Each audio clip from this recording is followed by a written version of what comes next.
지난 기일에 한덕수 총리에 대한 증인 신청을 기각하셨습니다.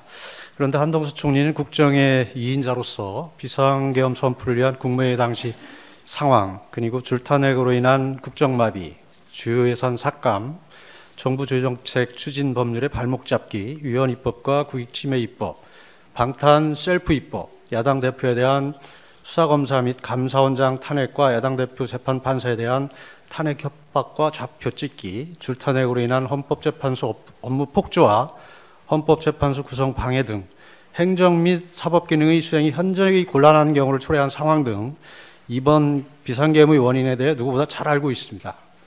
그리고 한덕수 총리에 대한 탄핵은 최상목 대통령 권한대행의 자격과도 밀접한 관련이 있으므로 우선 심리가 필요합니다. 그렇기 때문에 피청구인 측에서는 중요 증인으로 신청하였으나 관련성이 떨어진다는 이유로 기각이 되었습니다. 구체적 설명이 없기 때문에 어떻게 관련성이 떨어진다는 것인지 저희는 알 수는 없습니다. 그리고 투표인 명부와 실제 투표자 수 일치 여부 검증은 부정선거를 둘러싼 각종 의혹을 해소할 수 있는 가장 효과적인 방법임에도 이유 없다는 이유로 기각되었습니다. 그 이유도 잘 모르겠습니다. 지금 헌법재판소는 헌법재판소법을 비롯한 명문의 법률 규정들을 위반하여 재판을 진행하고 있으며 결론과 선고 시기를 정해놓고 달리는 것처럼 신속한 진행과 위법 불공정한 심리를 계속하고 있습니다. 이 사건 탄핵 심판은 대통령에 대한 파면 여부를 결정하는 중요한 사건입니다.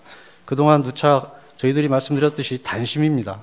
대통령은 국민의 총의를 모은 국민투표에 선출된 최고 헌법기관으로 민주적 정당성이 가장 큰 자리입니다. 따라서 대통령에 대한 탄핵은 국민주권의 결과를 뒤집는 것이므로 그 결과에 걸맞는 정도의 중대한 사안이어야 합니다. 빠른 결정보다는 신속하고도 공정한 심리, 정확하고도 정치적 중립성을 견지한 심리가 무엇보다도 중요하며 그 결정에 대해 국민들이 신뢰할 수 있어야만 헌법재판소의 존재의 의의가 있다 할 것입니다. 그런데도 지금과 같은 심리가 계속된다면 대리인단은 중대한 결심을 할 수밖에 없다는 점을 말씀드립니다. 존경하는 재판장님, 그리고 재판관님들, 헌법재판소는 최고의 헌법수호기관이자 법의 지배를 위한 법치의 최후의 보루입니다. 부디 현명한 결정을 해주실 것을 간절히 호소드립니다.